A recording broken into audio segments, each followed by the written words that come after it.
Good evening, everyone, and thank you for joining us for our annual meeting for the United Nations Association, the Southern Illinois Chapter.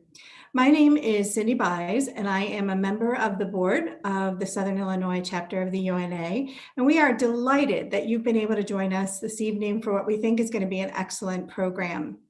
I want to begin with a couple of thank yous. Thank you to the board for helping us organize this evening. And thank you also to the Carbondale Public Library for hosting this program. And finally, thank you to all of you for joining us for this exciting program. Before we get into the program tonight, I want to mention two upcoming programs that the United Nations Association will be sponsoring over the next couple of months that we think might be of interest. On Thursday, February 25th, we're going to have some fun with a UNA virtual bingo night. And this will be a fundraiser for the Nothing But Nets program, which buys nets, mosquito nets, to help fight malaria. So we hope that you will join us for that as well. And then on Monday, March 8th, which is International Women's Day, at 7 p.m., the UNA will be co-hosting a program on the life and legacy of Eleanor Roosevelt.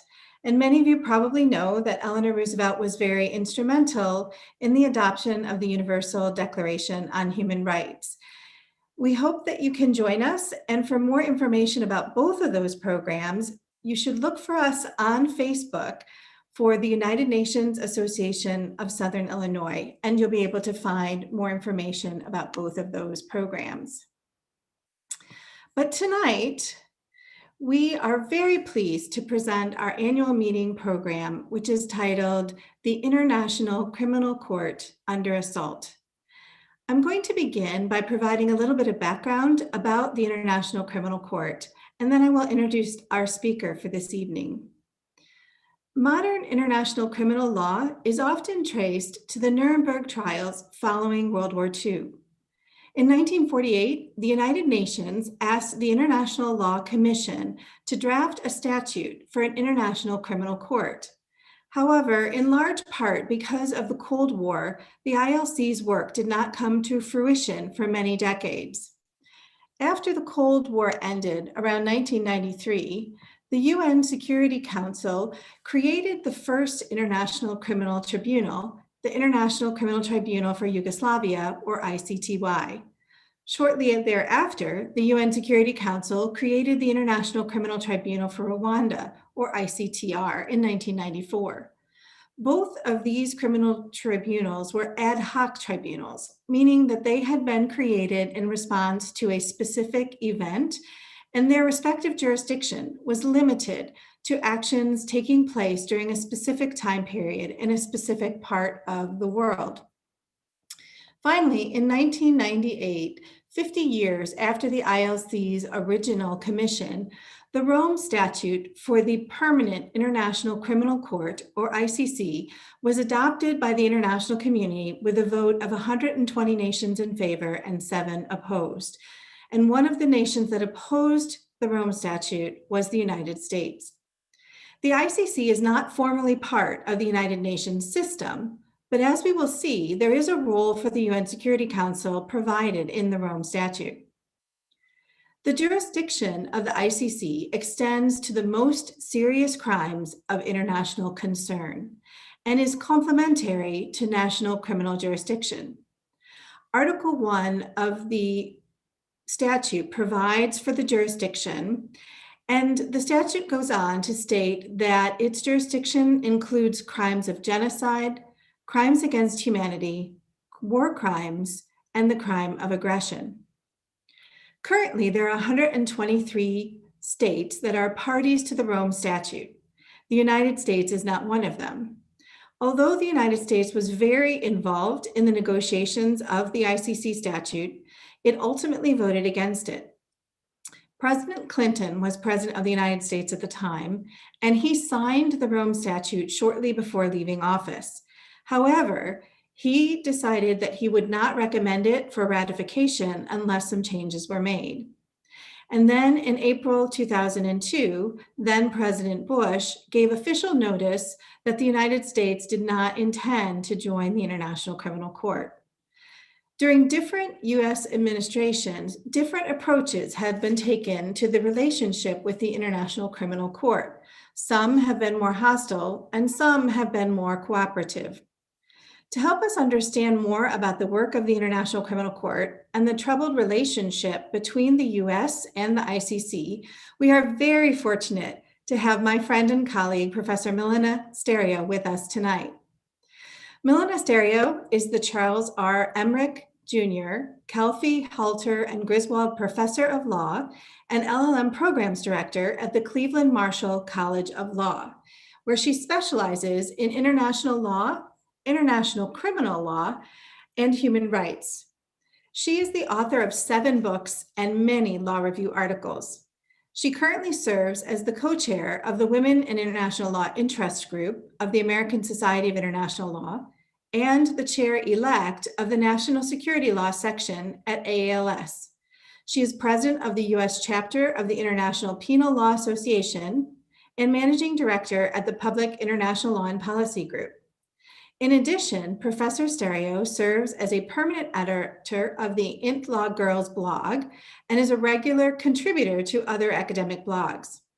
In 2013, Professor Stereo was a Fulbright scholar in Baku, Azerbaijan, where she taught at Baku State University and researched succession issues as they pertain to the Nagorno-Karabakh, the disputed area between Armenia and Azerbaijan.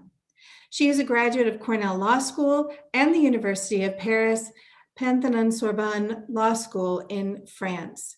So I want to just thank Professor Stereo so much for joining us this evening to share your expertise with us. Please join me in welcoming her to our program. Thank you, Cindy, for the very kind introduction, and it is truly a pleasure to be here with you tonight virtually. I wish we could see each other in person, but I know that in the near future, hopefully we will be able to. Yeah, I will look forward to that for sure. Well, listen, I would like to have you begin by telling us a little bit about your work with the International Criminal Court and in international criminal law in general.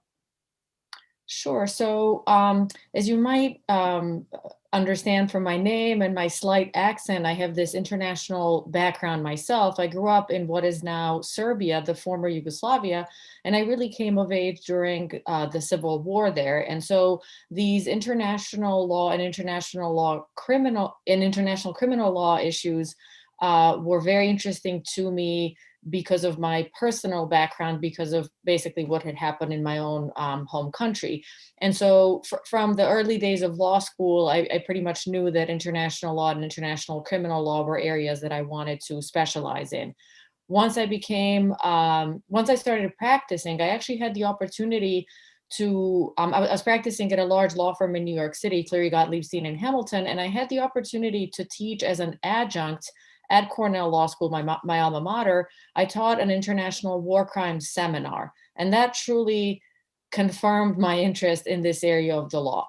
And then once I became a law professor, a full-time law professor, I began doing research and publishing in international law, international criminal law, became engaged with other scholars in this area, started attending conferences, became involved in this group called the Icc Scholars Forum, which would meet once a year, sometimes in the United States, sometimes at The Hague.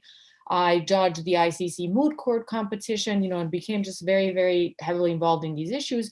And then at my law school, I teach an international war crime seminar where my students do research in this area. And then they also, through my own connections, write research memos for the prosecutor's office at the ICC and some of the other international criminal tribunals. Thank you. That's an amazing resume, and clearly lots of expertise in international law. Now, I understand that you are a plaintiff in a lawsuit that is currently pending against the US government. And that lawsuit challenges some economic sanctions that the United States imposed on the International Criminal Court and some of its staff. So I'd like to talk next a little bit about that lawsuit. Tell us what led to it, and talk a little bit about the US sanctions and what's happening with that. Sure. So, as you mentioned in your introduction, the United States government has had this interesting relationship with the ICC. The United States has never been a member of the ICC because this is a treaty-based court, and the United States engagement with the ICC has really varied from one administration to the other, and some US administrations have been fairly hostile to the court. So the Bush administration was pretty hostile to the court, but the level of hostility exhibited towards the court really reached its peak during the Trump administration. So going back a couple of years in the fall of 2018, John Bolton gave this speech where he stated that the ICC was a national security threat to the United States, that the court was illegitimate, that the court was basically a threat to US sovereignty, and that the United States would react harshly to the court. And this was really in reaction to the fact that the ICC had begun an investigation into Afghanistan, which would potentially implicate US troops. And I think we'll come to this later in our conversation. And also had been thinking about investigating Palestine. And as I'm sure most of our audience knows, Israel is an important ally of the United States. And so that investigation into Palestine was also perceived as a threat to the United States' interest. In the spring, in March of 2019, the Trump administration actually announced visa restrictions and basically said that the ICC prosecutor, Fatou Bensouda, who's a national of the Gambia, a small African country, that she could no longer come to the United States, that she was no longer welcome in the United States. And then that was ultimately followed by the issuance of Executive Order 13928 on June 11th, 2020. In this executive order, President Trump announced that the court was a national security threat to the United States, and President Trump authorized the Secretary of State to designate individuals who work at the court for sanctions. Now, just to make sure that everybody understands what sanctions means in this context, it basically means a freezing of all your assets in the United States and a freezing of all your transactions conducted in US dollars. I read an estimate recently that about 80% of all financial transactions are conducted in US dollars. I also read that scholars in the sanctions area say that if the US government imposes sanctions on you, it is the equivalent of a civil death. That is how devastating the impact of these kinds of sanctions is on an individual. And just for context, typically these are sanctions that are imposed on drug traffickers. So think of someone like El Chapo, drug lords, drug traffickers, and terrorists, people like Osama bin Laden. So this had never been done before, that officials at an international organization would face the threat of sanctions here in the United States. So that executive order was issued on June 11th, 2020.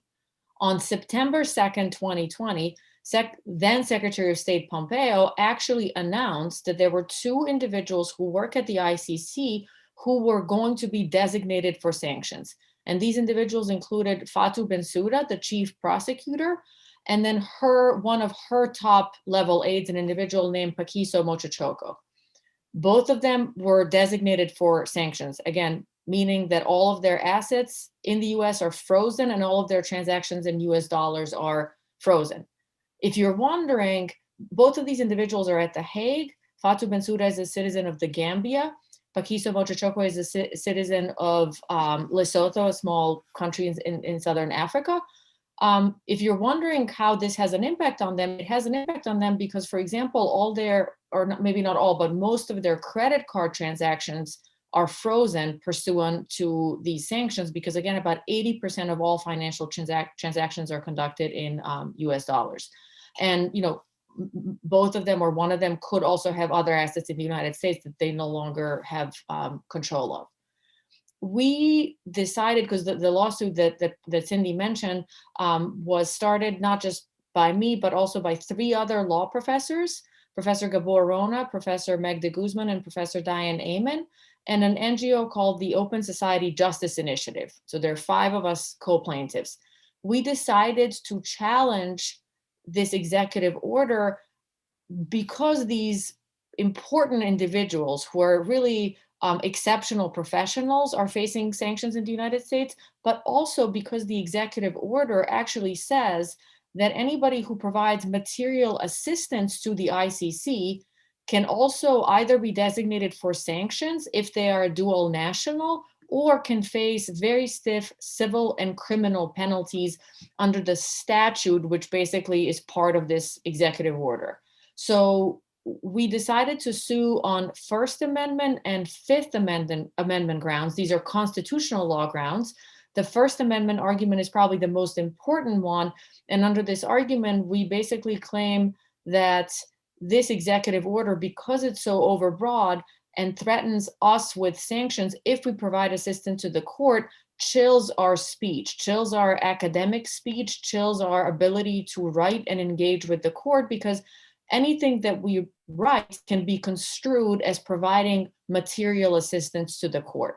So the executive order is incredibly broad and basically dictates that people like I and my co-plaintiffs can no longer engage in our academic work for the threat of exposing ourselves to sanctions.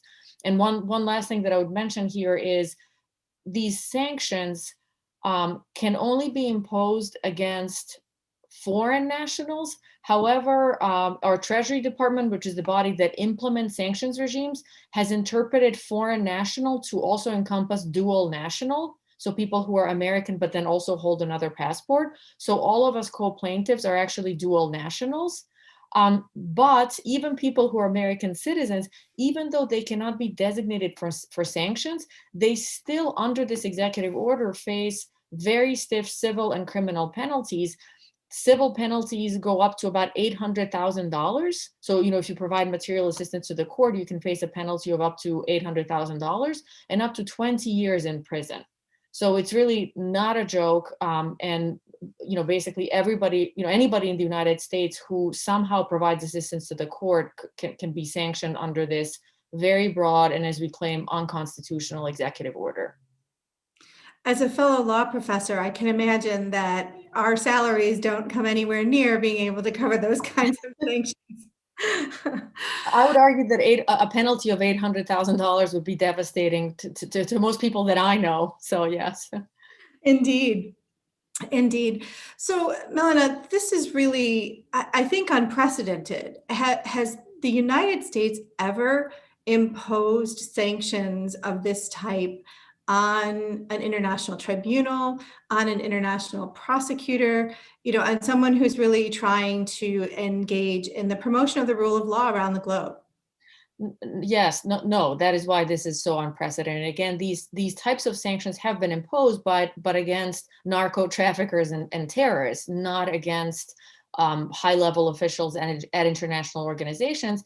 And as I mentioned earlier, if you compare, for example, the Trump administration to the Bush administration, the George W. Bush administration, the Bush administration was also hostile to the court, but nothing like this. So the Bush administration refused to engage with the court. The Bush administration tried to basically ensure that no country that's a member of the ICC would ever extradite US troops to the ICC. So, it was engaging in fairly, interesting, constructive ways, to kind of work around the court, but it wasn't displaying this level of hostility. It was not claiming that the court was a national security threat to the United States, and certainly it was not imposing sanctions on the ICC prosecutor.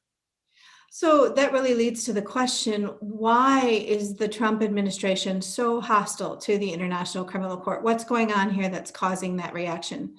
So I think there are perhaps a couple of factors. One is that John Bolton was the one who initially was, I think, I would argue, the loudest voice within the Trump administration. He no longer, towards the end of the Trump administration, he was no longer part of the administration and actually was no longer on good terms with President Trump.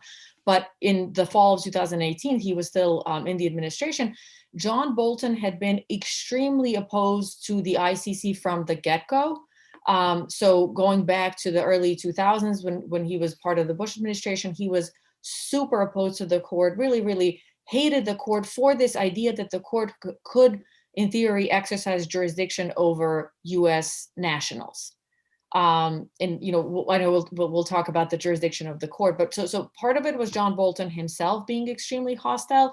I think another part of it, this is not meant to be a political event, I know, but, I think a part of it was really the Trump administration playing to its base and kind of drumming up this rhetoric that's really against globalism, against international organizations in general. So I think the ICC kind of, fits within there. And then I would say that, because of the Afghanistan investigation and the Palestine investigation, the court was somewhat of an easy target. It's relatively easy to say, oh, there are other international organizations out there that we hate, but this one we're going to sanction right now because there are these concrete things that they're doing that we can label as a national security threat.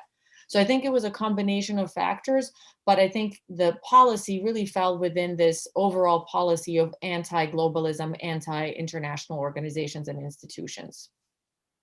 So the International Criminal Court, when it starts an investigation, let's talk about that, since that seems to be a big part of what's leading to the sanctions. Can you describe for us how an investigation gets started at the ICC? Who's involved in that process? How did the Afghanistan investigation start? And, where does that stand right now? Sure. So there are three main ways in which a case can be started at the ICC. One way is if the United Nations Security Council refers a case. And I would argue that that is perhaps the exceptional way in which a case is started for a couple of reasons. One, in order for that to happen, you need to have a resolution voted by the UN Security Council.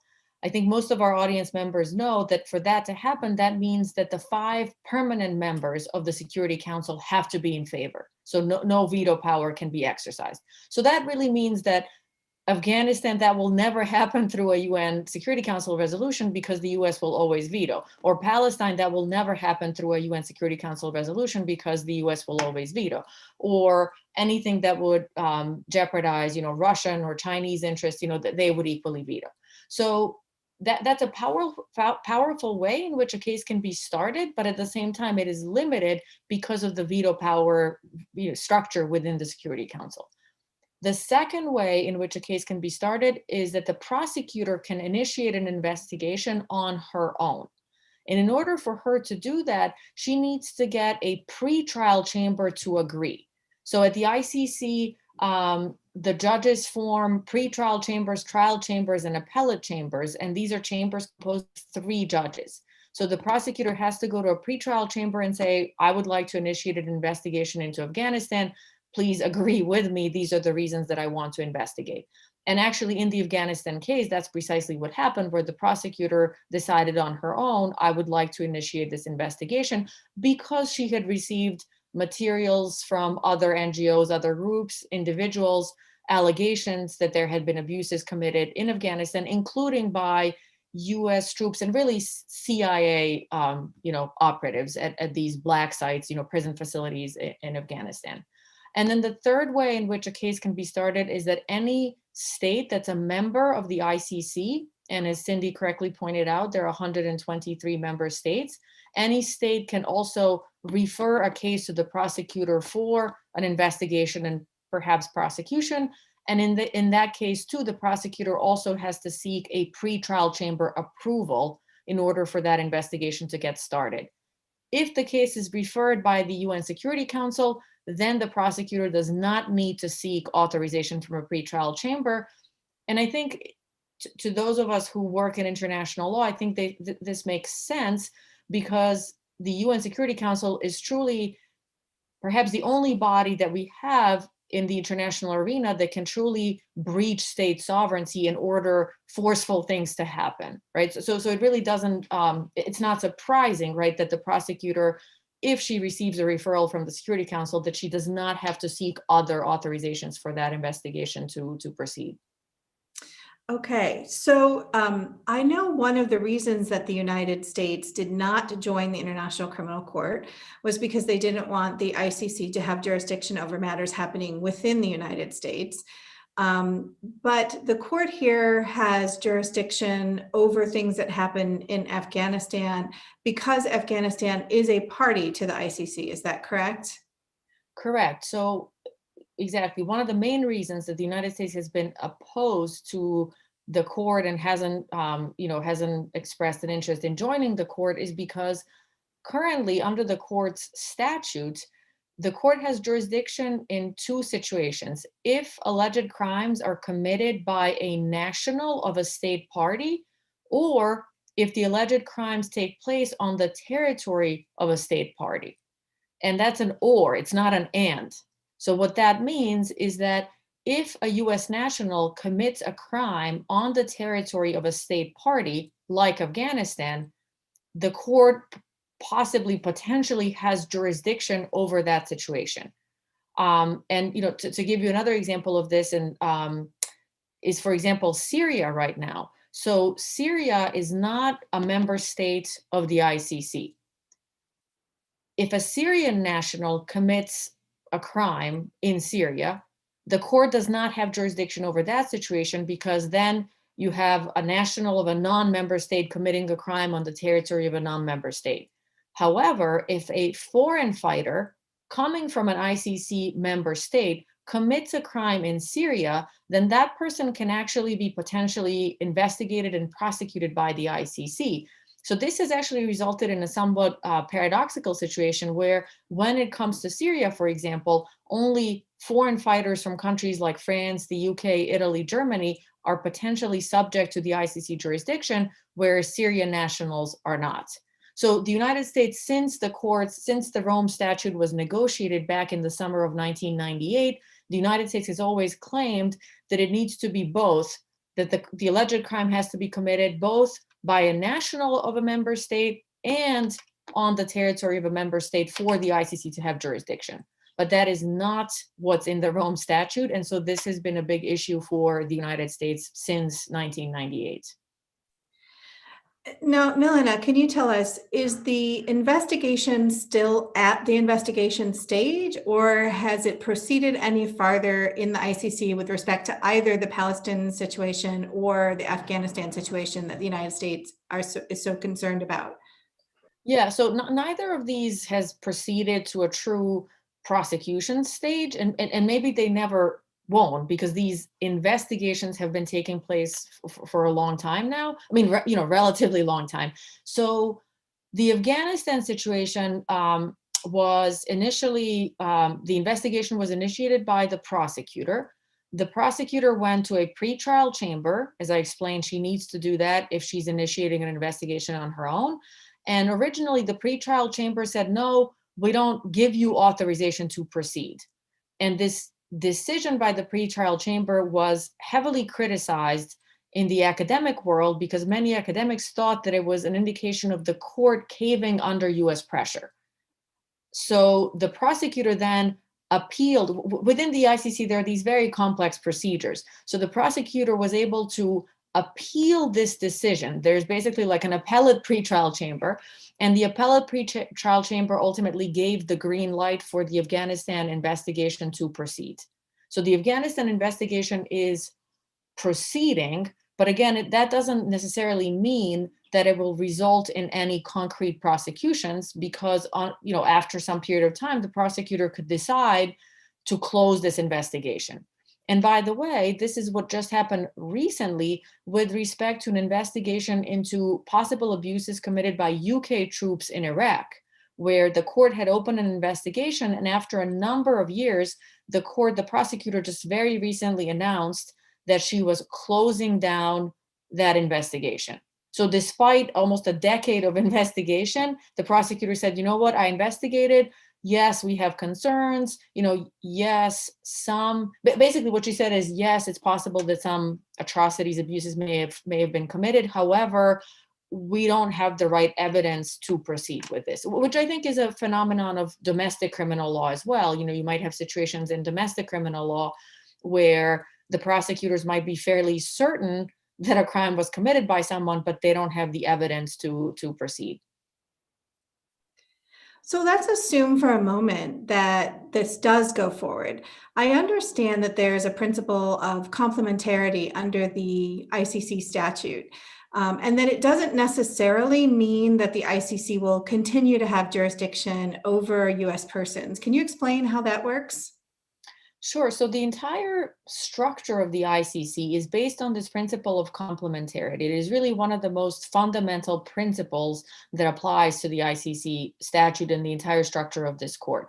What complementarity means is basically that national courts have concurrent jurisdiction with the ICC. So if the ICC, let's say, wants to investigate things that happened in Afghanistan, the Afghan national authorities have jurisdiction over the same crimes, over the same situation at the same time. And the principle of complementarity actually dictates that the ICC is supposed to step away so long as the national jurisdiction is willing and able to investigate. So the minute that there's a national jurisdiction that says, you know what, we want to investigate this, you, the ICC, back away, under this principle of complementarity, the court is supposed to back away, again, unless this national jurisdiction is unable or unwilling to investigate. And a perfect example of this was actually Libya. There was a situation involving Libya referred to the ICC. And in 2012, 2013, roughly speaking, there was this back and forth between the ICC and the Libyan authorities over the prosecution of one of Gaddafi's sons. So again, most people probably remember Gaddafi, when he was apprehended in Libya, he was shot, killed on the spot.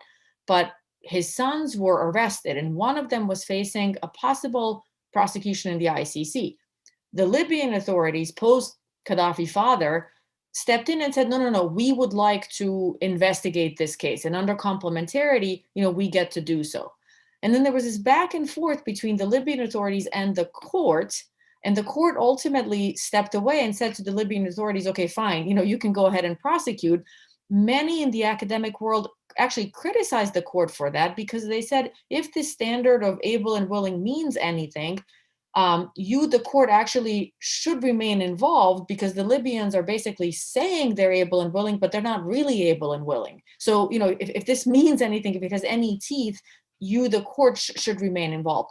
Nonetheless, the court backed away. And in this investigation into possible abuses committed by UK forces in Iraq, the court engaged in something similar, where they said, well, the UK actually has demonstrated that they themselves at the national level are able and willing to investigate these potential abuses, by UK troops in Iraq, despite the fact that the UK had established this commission to look into this.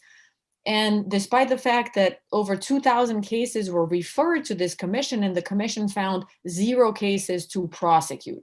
So, we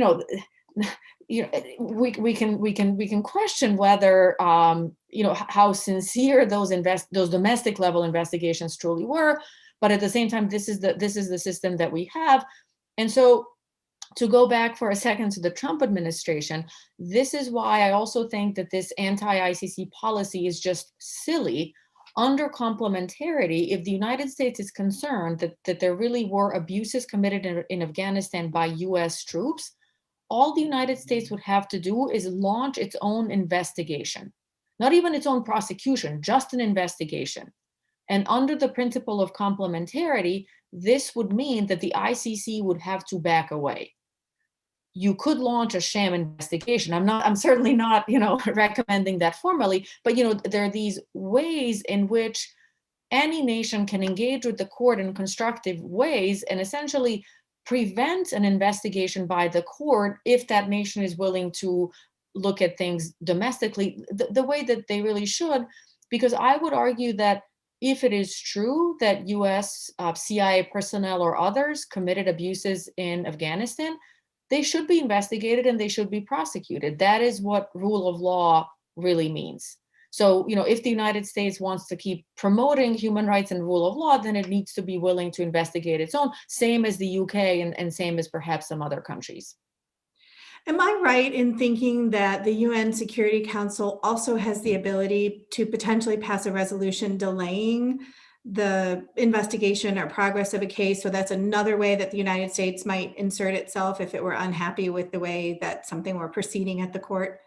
Right. Yes, exactly. So the UN Security Council can always play a role because of these sort of superpowers that the UN Security Council has. So, it is a way. Now, the only thing is, again, keep in mind that like Russia or China could veto something that the United States wants to get done. So that's sort of a less, certain, it's less certain that the United States would truly be able to do something like that. But I mean, yes, in theory, that's another avenue for the United States. Yeah. So let's talk about perhaps a little bit more cooperative relationship, and then we can look for the future. I know that the Obama administration certainly did not join the court, but did have a different kind of relationship with the court and did cooperate in some ways with the court. Can you talk about how the United States might take a different role with the court? Yes, absolutely. So even without joining the court, there are constructive, positive ways that the United States can engage with the court. So under President Obama, within the State Department, there's an office called there's basically a position called the Ambassador for War Crimes. Under President Obama, the Ambassador for War Crimes was super heavily engaged in working with the court. Now, just to give you a comparison, that same office under President Trump, for about 2 years, there was nobody nominated to that position. And then after about 2 years, there's actually a law professor nominated and then confirmed. These are confirmed appointments to that position. It's actually a colleague from Illinois, Professor Morris Tan from Northern Illinois. But under the Trump administration, that office, that person really did nothing. And this is not a criticism of Professor Tan, it's a criticism of the Trump administration policy. But under other administrations, this office is basically in charge of supporting the ICC on those investigations where the United States, where the United States thinks that these are in our best interest. So, for example, under President Obama, this office in the United States government in general has supported and helped the court in its investigations in Mali, the Democratic Republic of Congo, Libya. The United States was actually also in favor of the Darfur investigation in Sudan. So there are a number of other cases and situations where the United States has actually supported the work of the court. And there are lots of, the United States is a big, wealthy, powerful country. There are lots of ways in which you can support an international investigation, whether it be through money, financial aid, whether it be through logistics, other types of support. So I would argue that it's actually in the United States national security interest to promote the rule of law, promote human rights, make sure that accountability is imposed on those who commit genocide, war crimes, or crimes against humanity, and that it would be in the best interest of the United States to continue to support the court in all those investigations. And then for cases like Afghanistan, to then say, okay, we're going to look at this domestically and rely on this principle of complementarity, because I obviously I do understand that the United States doesn't want our own nationals prosecuted at The Hague. I understand that, but again, there are constructive ways of bypassing that. And then the United States has a whole toolkit of options where it can induce / persuade other countries to cooperate with the ICC. So we oftentimes condition our trade aid to other countries on compliance with certain things. You could use that to basically induce compliance with the ICC, to persuade, induce other countries to arrest individuals if there's an arrest warrant pending against them by the ICC. So there are lots of ways in which the United States can use its power to assist the court without jeopardizing our own national security interests. Thank you. So tell us, looking forward, tell us a little bit about where your lawsuit stands right now and maybe what you're anticipating happens next. And then maybe we can talk about how you see the Biden administration potentially interacting in this complex relationship between the ICC and the UN and what have you. Sure. So we filed our lawsuit on October 1st, 2020. The government initially had 60 days to answer. So that would have put the government's answer at December 1st, 2020. We followed our complaint with a motion for a preliminary injunction. And in that motion, we basically asked the judge to prohibit the government from acting, imposing sanctions and penalties while the lawsuit is pending. First thing that happened is we asked basically for, we negotiated with the government to ask for basically an extension of their deadline. Because if you think about it, we filed our lawsuit on October 1st. This is before the election. So we didn't know who would be elected. Then President Biden was elected. And remember, again, the government's deadline was December 1st. So after the election, we went back to the government and said, would you like to extend your own timeline? So instead of you filing December 1st, would you like to file basically like after the inauguration, because, you might want to change your policy. You might want to, change your answer. The initial answer was basically like, no, we're not sure. Ultimately, though, the government agreed to extend. And now we're in the situation where the government's answer is due in March. So for another, it's another couple of months, and we actually have a pre-trial conference scheduled right after that. In the meantime, as I told you, our preliminary injunction motion, which we filed in early November, was partially granted by the judge, and that just happened earlier this month. So what that means is that the government, for the time being, is enjoined, barred, prohibited from imposing sanctions on us or imposing these stiff criminal and civil penalties on us. So at least I know that my children will have food on the table. I don't have to worry about, my assets being frozen. But so there's the preliminary injunction that was granted. And then again, the government's answer is now due in March.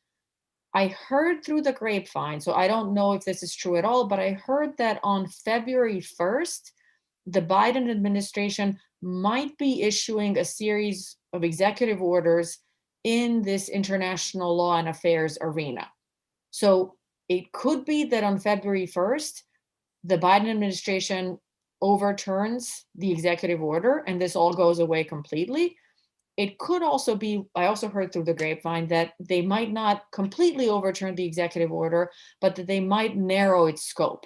So if that happens, then our lawsuit would still proceed because we would still want to make sure, our ultimate goal is for this executive order to be completely rescinded and overturned, right? So if it still stands, we will proceed and we'll have to sort of like fight it out in court and see what happens. In the meantime, I would just mention this, there was a second lawsuit that was filed against the US government on January 15th of 2021 by another group of plaintiffs. So 3 other basically law professors and the ACLU, also challenging the same executive order on slightly different legal grounds, similar but different. And that was filed in California in a different federal court.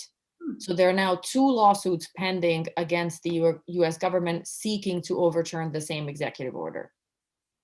Thank you. That was just a tremendous amount of information packed in a short amount of time.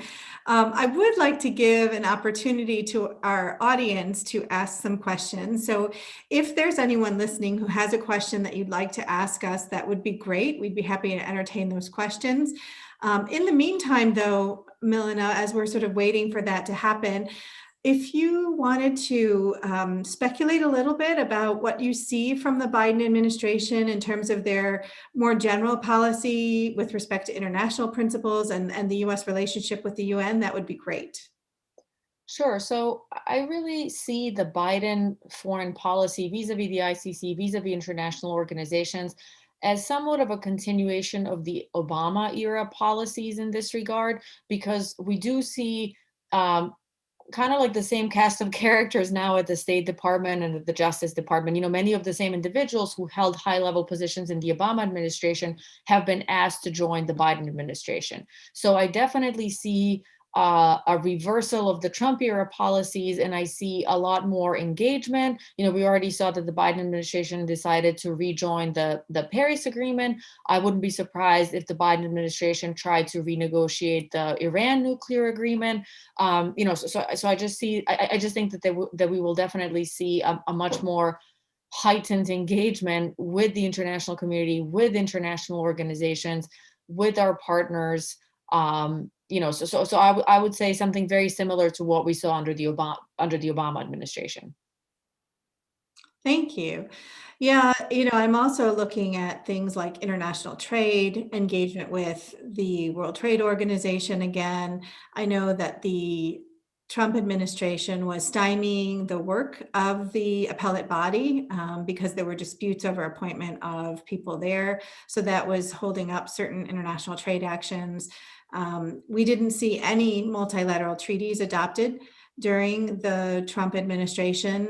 So it will be interesting to see if there's progress on some of those during the next administration. We did see the new replacement for NAFTA, the US-Canadian-Mexico agreement. And so that trade is continuing in a slightly different form. But there are just so many ways that the United States could be re-engaging with the international community on so many different fronts. So I think it'll be a very different time. Another treaty that you could mention that's been sort of pending in the United States for a while is the UN Convention on the Law of the Sea. It's going to be interesting to see whether there's any progress there. And then another major human rights treaty that I would mention, where the United States is the only country in the world that's not a member, is the Convention on the Rights of the Child. It used to be the US and Somalia, and now it's just the US. So those are the kinds of treaties where, if I could wave a magic wand and say to the State Department, this is what you should do, I would point them in that direction, because there are really no good reasons for the United States not to be a member of the Convention on the Rights of the Child or on the UN Convention on the Law of the Sea. And there's no good reason for the United States to not engage with the WTO. No reason for the United States to pull out of the World Health Organization in the midst of a global pandemic, right? So I think a policy of isolationism doesn't really work in today's day and age. No matter how powerful the United States is, I really think that being isolationist and sort of exceptionalist and not engaging with the international community, I just think in the long run, it doesn't work. Well, if you don't have a seat at the table, right, you're not there making the rules. And so the United States needs to engage if it wants to be a player on the international stage, if it wants to influence what's happening around the world. And so it really has to re-engage with these international forums. I know there is concern about the way that the World Health Organization handled some pieces of the pandemic.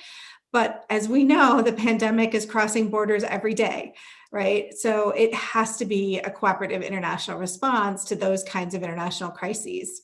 Absolutely. And, with respect to go back to the ICC just for a second, when the statute was being negotiated, this is over the summer of 1998, the United States actually had a very active delegation in Rome and participated in the drafting of the statute. Although when you talk to people who were there at that time, who were part of the US delegation, the United States really had no intention of joining, right? So you might say, oh, was that like a waste of time and resources for the State Department to send, 30 lawyers to Rome for like 8 weeks? I'm sure they had a great time, but it is a lot of time and resources. But it absolutely was the right move because of what you just mentioned. If you're not at the table, you don't get to participate in crafting the rules. So the United States, even though ultimately we decided not to join the court, we were nonetheless influential in terms of developing some of the other rules that are in the statute that we actually do like and support. So that's why I think it's really important for the United States to continue to be engaged. So again, I'll just ask the audience if there are questions, and we do have one here.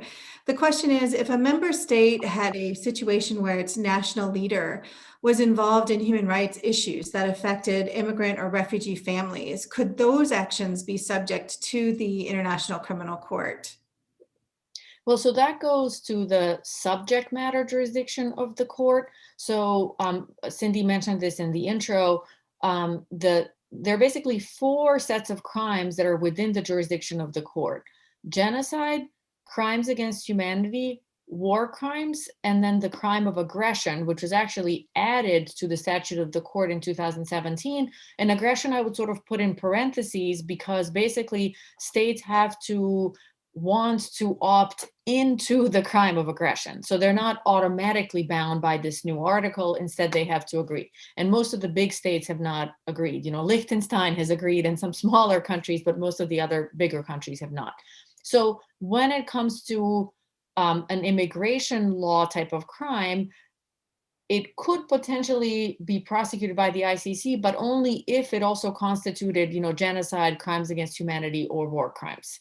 So, it would depend on the circumstances. War crimes have to be committed within the context of an armed conflict. So if you don't have an armed conflict, you don't have a war crime. A crime against humanity has to be committed on a widespread and systematic basis against a civilian population. So I think your best bet probably would be something like a crime against humanity.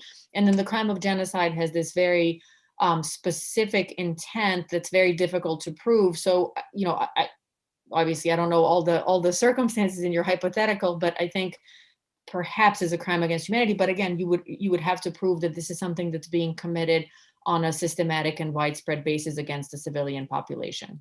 Yeah, and I would agree. I think that the idea that a human rights type violation against a group of refugees, could potentially fit in that crimes against humanity, but it would have to be that widespread and systematic. And they were very intentional, I think, when they drafted the statute to narrow the kinds of crimes, to make them the most serious crimes of international concern, because domestic courts can handle the other kinds of crimes. And so this was really for the international situation. So there is another question about the situation in Russia right now with Alexei Navalny. And as we all know, he returned to Russia after being poisoned. He was immediately taken into detention, and we've seen some protests there. And the question is there any way that could come within the jurisdiction of the ICC? Well, unfortunately, no, right? Because Navalny is a Russian national. Russia is not a member of the ICC, unless you could somehow prove that the crimes against Navalny were committed on the territory of a member state. And by the way, there have been some creative jurisdictional maneuvers by the court. So for example, the Rohingya situation, which is currently being investigated by the court, Burma or Myanmar now is not a member of the court, and most of the crimes there were committed by Burmese nationals. So you might think, the court doesn't have jurisdiction, but the court basically decided, yes, we can initiate this investigation because the Rohingya refugees fled to Bangladesh, and Bangladesh is actually a member state of the ICC.